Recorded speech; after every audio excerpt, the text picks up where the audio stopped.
Well, hello, and welcome to this episode of Banking Out Loud. I am Nancy Ozawa. I'm the Senior Vice President of Marketing here at PCBB, and I'm going to be your host for today's episode. Today, we're going to discuss digital assets. We have all heard a lot about crypto, or more specifically, digital asset. But maybe you're like me and have lots of questions about truly understanding this crypto, or should I say digital asset market. We have seen in the movies about thieves stealing crypto wallets or even all the stories in the news of late. But today, we're going to get a little bit more honest and get more of the real truth about all these different types of digital assets. We're going to discuss the different types that are in the market today, the current state of public policy and regulation of these digital assets, as well as touching on blockchain technology, which is the technology used to move this type of asset around. So a lot to cover. But we have invited a very knowledgeable digital asset expert, Div Pandya, a principal at FS Vector. Div brings deep knowledge about distributed ledger technology and digital assets to FS Vector. Most recently, he served as the Associate Director of Public Policy at the Chamber of Digital Commerce in Washington, D.C., which is a trade association for blockchain and the digital asset industry. So Div, welcome. You've got a wealth of experience, and I'm so excited to learn from you. Thanks so much for having me, Nancy. Absolutely. So let's get started. First of all, our listeners might want to get to know you a little bit more. Let's get more familiar with you and your area of expertise.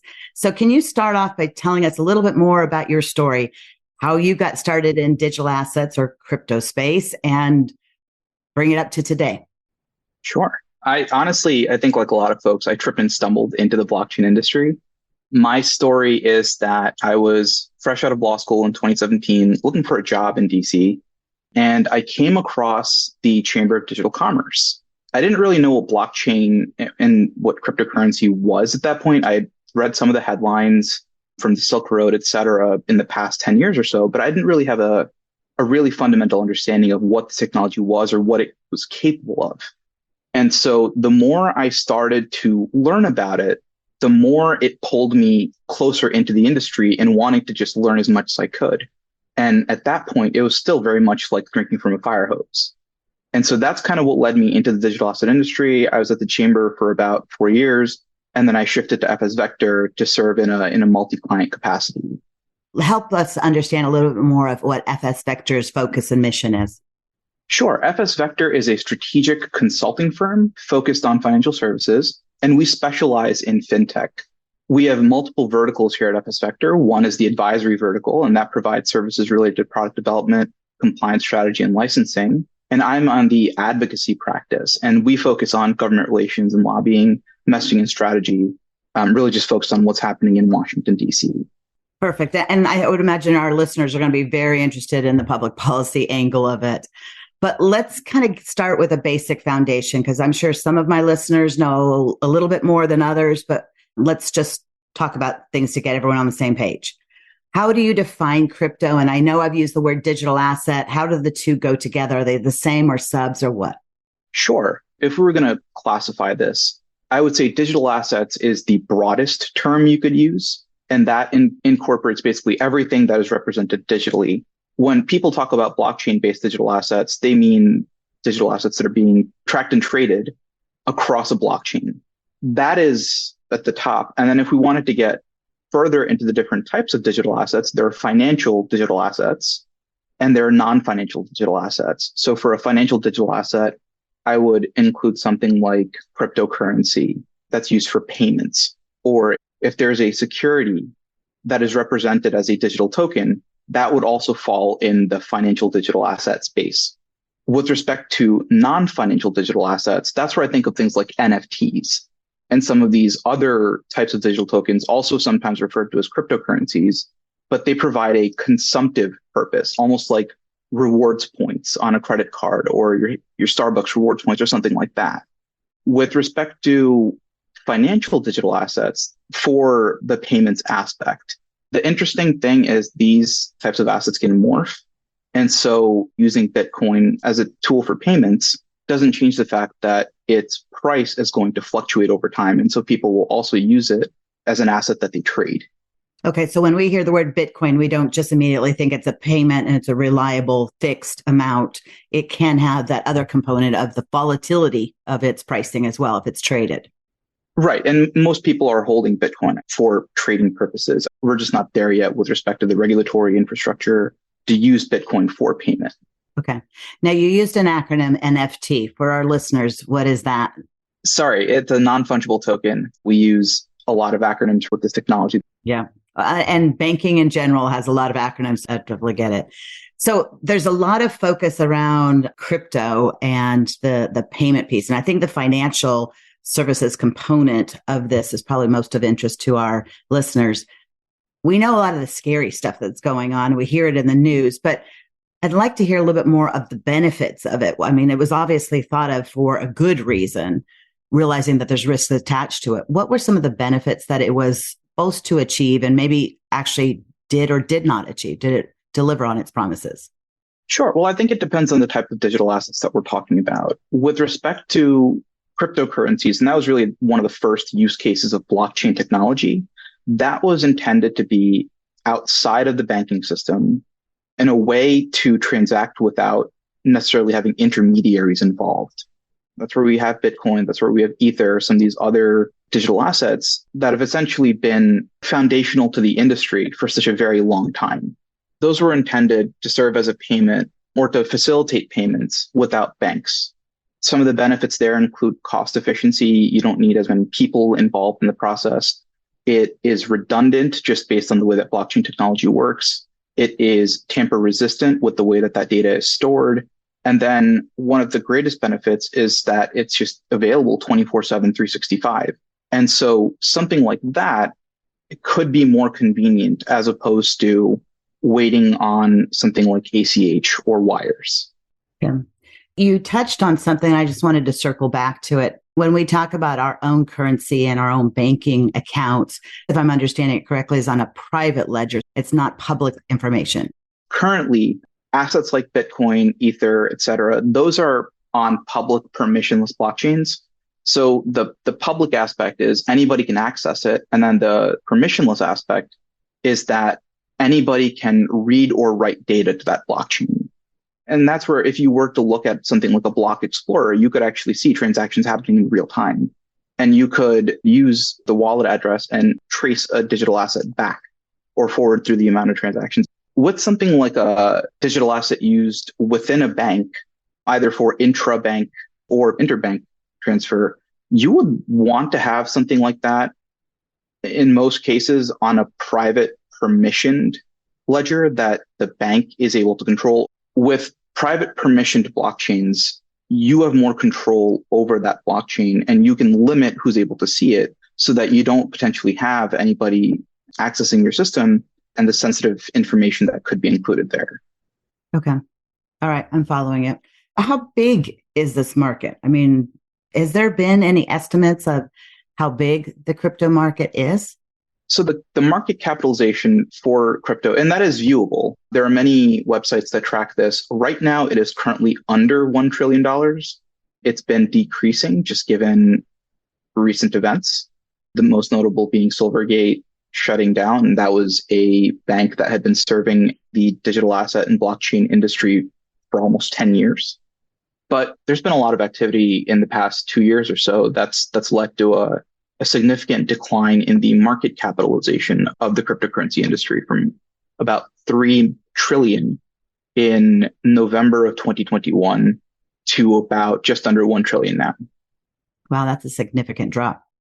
Do they have any estimates of how many people are using this? It's hard to get a sense of how many people. I've seen numbers where there are hundreds of millions of wallet owners, and that's one metric you could use. The hard part is one person can have multiple wallets just in the same way that they get multiple bank accounts. And so it's hard to get a sense of exactly how many individuals, but the number, or at least the trend over time, has been increasing, and there's been more adoption globally. Okay. I would imagine there's various different versions of this, so they probably all have their own a number of customers. Right. Certain wallets can correspond with different blockchains and hold different types of assets altogether, but it would be hard to get that number. Well, let's talk a little bit about public policy, because I'm sure that is top of mind for a lot of our listeners right now. Before we get into where we're at today, I think it might be helpful to kind of go back a little bit and give us a little bit of history of what public policy, when it started then to bring it up to now. Sure. Well, starting almost 10 years ago is when we first started to see some more focus from the US government with respect to virtual currencies or cryptocurrencies. And that was when Congress held its first hearing on Bitcoin. That's when the Financial Crimes Enforcement Network, FinCEN, the United States Financial Intelligence Unit within the Treasury Department, issued guidance on virtual currencies. And that was from the lens of it being used for money transmission. In 2014, we had the IRS come out with guidance that said that the treatment for virtual currency, it should be as a property. And so you would have to record capital gains with respect to dispositions of your virtual currency. And that's what I was referencing earlier when I mentioned that it's hard to transact in Bitcoin and use it for payment services, just because if you were to try and buy a cup of coffee, you would have to calculate the capital gains on that. And it becomes way too difficult to use it practically as a payment tool right now. In 2015, that's when the Commodity Futures Trading Commission, the CFTC, which is one of our market regulators, came out and said that Bitcoin is a commodity. In 2016, that's when we had the Securities and Exchange Commission and state securities regulators looking more closely at what was referred to as initial coin offerings. And these were crowdfunding attempts with respect to different projects, selling digital tokens to raise funds.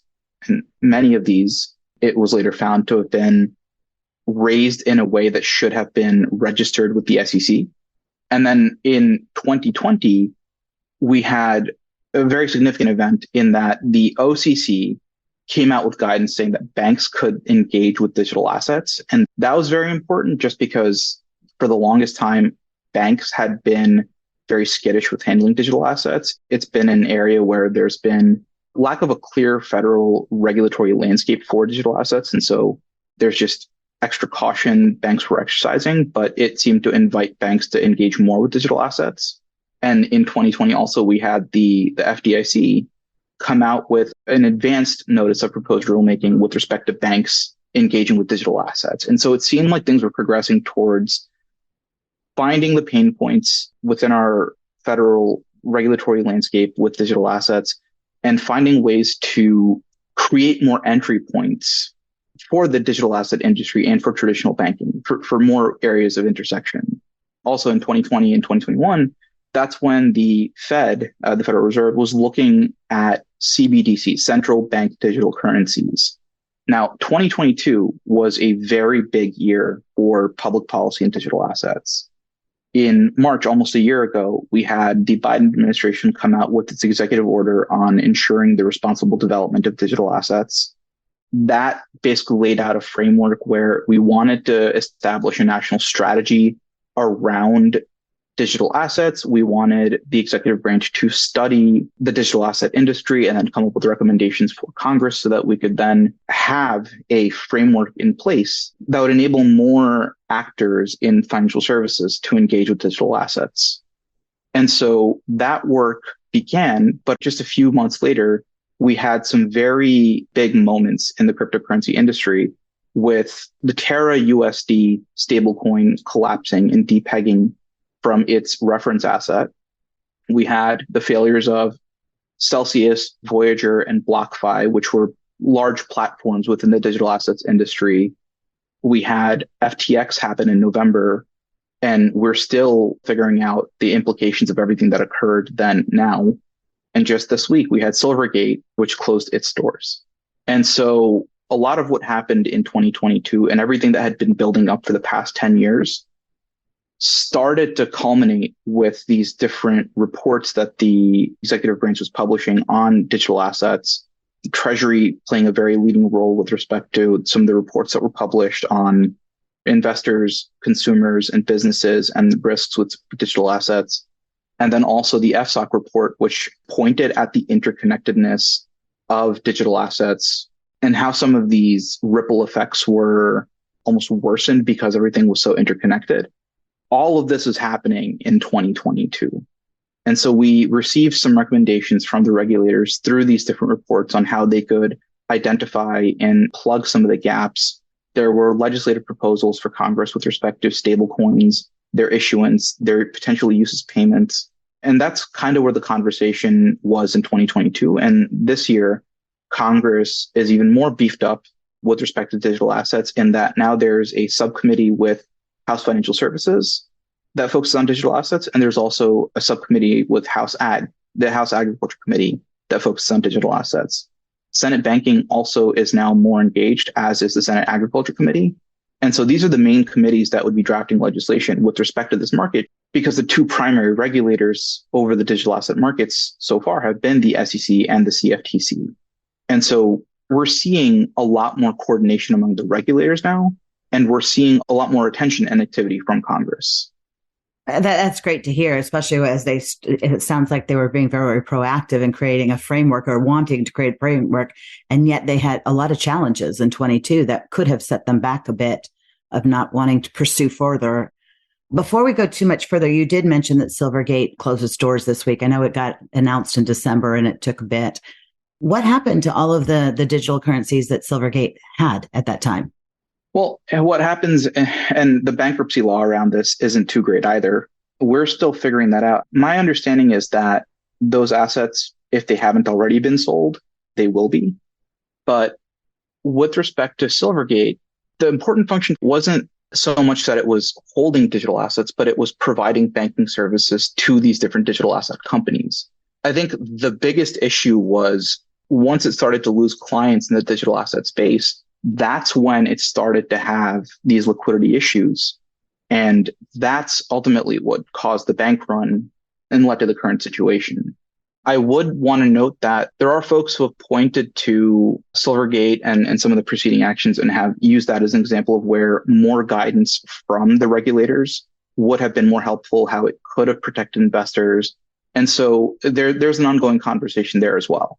Yeah, there's always opportunities to learn from these events that happen just to figure out how do we do it better so we protect a bank from going under.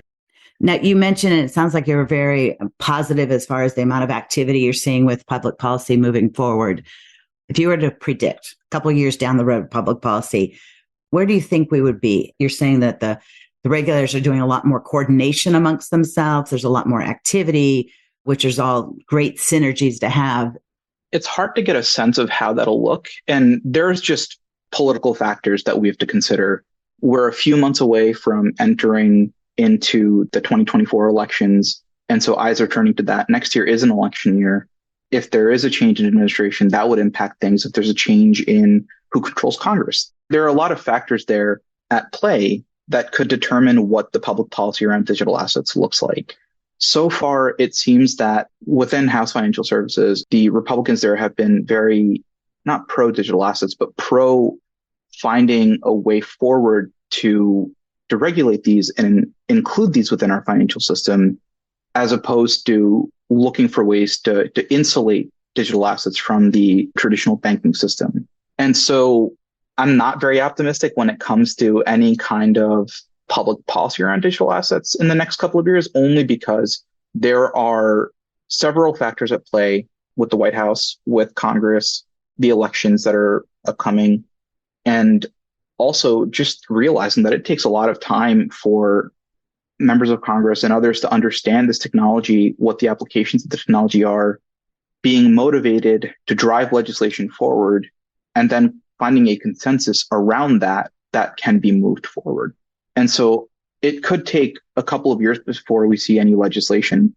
I think that depends on just how active Congress is with respect to digital assets in the next year or two. Lots of other competing priorities at the same time. Is there any specific gaps or areas of public policy that as a government we're missing? Or are we pretty well covered on the biggest issues at this stage of the game? I think the issues are well known.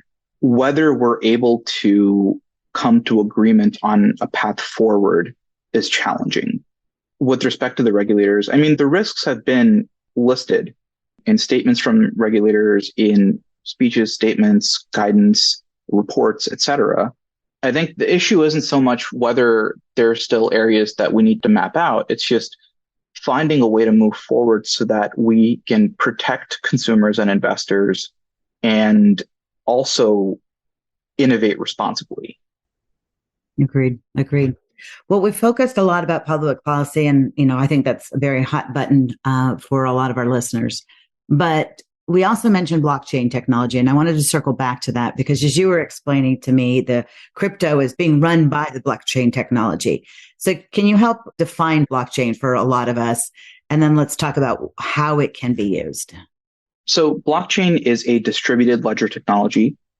Distributed ledger technology is essentially technology that uses a shared tamper-resistant ledger that's used for recording and transmitting data across a network. And so the applications are limitless in a sense because virtually anything of value can be tracked and traded on a blockchain. If you look at some of the use cases so far, they've been focused mostly around financial services and supply chain management. And it's really for that data provenance aspect. So with respect to the different types of blockchains that are out there, it depends on how you want to build your blockchain. So the two very popular models are you either have a public permissionless blockchain, and that's what most cryptocurrencies run on, or you have something that's private and permissioned, and that's really more for enterprise use cases where you don't necessarily want anybody to be able to access your network. Is there an example, just to kind of bring it down a level, is there an example of a private permissioned blockchain technology that you could help shed some light on what that really looks like or could look like? Oh, of course. Corda and Quorum are actually two blockchain platforms that are popular. I believe they've been used for financial services, as I think Quorum came from JP Morgan initially. Those are two platforms that are private permissioned. Only the pre-approved participants are able to access that network and contribute to it. Something where you're dealing with sensitive financial or sensitive information that you don't necessarily want anybody to be able to access. And that's, I think, most enterprise use cases. Then you would want to work with a private permissioned blockchain as opposed to something that's public permissionless. And what's an example of a public one? So for a public permissioned blockchain, and Bitcoin is really the best example, anybody can download the software. Anyone can participate. That's the point. Anybody that wants to be a part of the network is able to be a part of the network and transact in the digital asset that works on that blockchain. Okay. When we were talking earlier, you mentioned Walmart and IBM also using blockchain, and I thought that was very interesting. Can you share that example for our listeners? Of course. So with Walmart and IBM, a few years ago, they essentially used a blockchain platform to track data in combination with other types of technology like the Internet of Things, lots of sensors. And one of the biggest issues in supply chain, especially with produce, is anytime you have an E. coli outbreak or some other outbreak, you have essentially 2 weeks to trace the information and to find out, exactly where that product came from and trace it back to the region or the farm where it was first sourced. Now, 2 weeks is a long time. People are getting sick. You're throwing away food. It's expensive. It's a time-consuming process. What IBM and Walmart did was they used blockchain technology to track all the data with respect to mangoes. And they found that instead of 2 weeks to find that information, they were able to track it in, I believe, between 3 to 5 seconds. So that they could be standing at the supermarket, they're looking at the product, they can scan whatever the code is on it, and be able to pull up all the requisite information and trace it back to the exact orchard where that mango came from, saving a lot of time, making sure people can stay healthy. And since then, we've had consortiums develop around supply chain and supply chain management that use blockchain for logistics. I think it's fascinating how it can be used in lots of different applications because we always think of it as payments. But as you just rightly showed, there's other different examples or use cases that can use it in other areas besides payments. Now, banking obviously has been doing a little bit of dabbling in this area. Can you give an example of maybe a bank or two that has used blockchain? So with respect to intra-bank payments, Signature Bank has Signet. And that is a blockchain-based platform that allows two commercial customers at Signature Bank to instantaneously transfer funds to one another. Now, that's intra-bank payments, and that's opposed to legacy technologies that might take several days to process. This happens instantaneously. With respect to interbank payments, there are a couple of efforts that are ongoing. There's the Digital Interbank Network, which is a bank-owned group that uses blockchain for interbank payments. There's, I believe, JP Morgan has Onyx, which has its Link payments platform that does the same thing. And I believe also Swift is using blockchain for cross-border payments, or at least they've been performing pilots and testing with respect to using the technology for cross-border payments. There are other applications as well. Essentially, any paper-based process can be replaced. So things like trade finance, using a blockchain-based KYC registry, using blockchain for settlement and clearing. There are ways to really just expedite the process using this newer technology that can be implemented or licensed to these banks. Now, you mentioned JP Morgan and some of the bigger banks who've got a lot more investment in technology. Do you see this trickling down to the smaller banks like the community banks? I mean, you mentioned Swift, and PCBB has a membership in Swift, and our clients use our Swift to be sending their wires. Is that the kind of model of where community financial institutions would use it, of an aggregator, or is there examples where they might invest in it themselves? Yeah, so I think the Digital Interbank Network is an example of the banks being members that own the technology and can use it for the interbank payments. And those are, to my understanding, smaller community banks. And so it doesn't have to necessarily be that the technology trickles down from a larger bank that's developed the technology and is then making it available for purchase or license to these smaller banks. I think there's innovation that's happening with financial technology companies that partner with banks that are helping to help them stay competitive. Kind of like the bankers bank model, we're helping the CFIs become more competitive, or the fintech type vendors as well. Exactly. Blockchain seems like it's got lots of different applications. Do you have any predictions of what it might look like a few years from now? Do you see anything new popping up of how it will be used? I think we're still figuring out different applications for blockchain that stick. In the last 5 or 6 years, there's been an explosion with respect to the types of use cases that have developed within the blockchain industry. I don't know what the next few years will look like, but what I can tell you is if blockchain is implemented, we probably won't notice because it'll be on the technology side of things. And so we might not notice that a bank transfer settles almost instantly. You'll notice the benefits of it as opposed to really knowing, like, hey, the technology is live now. It's kind of like, the transition moved and all we know is it was more reliable, it was faster, but we really weren't as tuned into the technology as the user of it. Right. It reminds me a lot of actually email and paper-based US mail. You went from having a paper-based system that could take a couple of days to send a piece of mail. You had to put a stamp on it, and that's more costly compared to sending an email, which is free. I think that's the kind of technological revolution that blockchain enables. It's going from postal mail to email. And I think that it'll take years for that to develop. Email was first developed back in the 70s, and it wasn't until the 90s when we had the internet that helped enable that technology to really work. And so it might just be that we might need some other technologies to catch up or develop in the meantime so that you can then use blockchain with it. Yeah.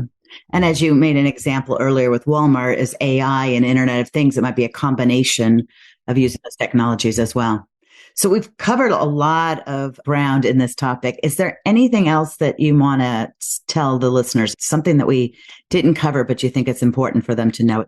Yeah, I think education is a really important aspect. Essentially, this industry is still developing. It's still very nascent. We're only 10 years in, really. And so, I mean, there's a long way to go, and it's just keeping on top of what's happening because this technology is just, it has the potential to revolutionize everything. And that's a good point. Bankers love to read and learn more information. Is there a certain source or certain agencies or sources or publications I guess it depends on what you'd like to know. If you wanted to monitor more about public policy, I'd say the American Banker does a great job of covering that. CoinDesk as well. They've been a real leader with respect to the digital asset industry. If you want to learn more about use cases, I think Ledger Insights does a great job of presenting what's happening with respect to real live use cases. Unfortunately, you do have to jump down the rabbit hole a little bit.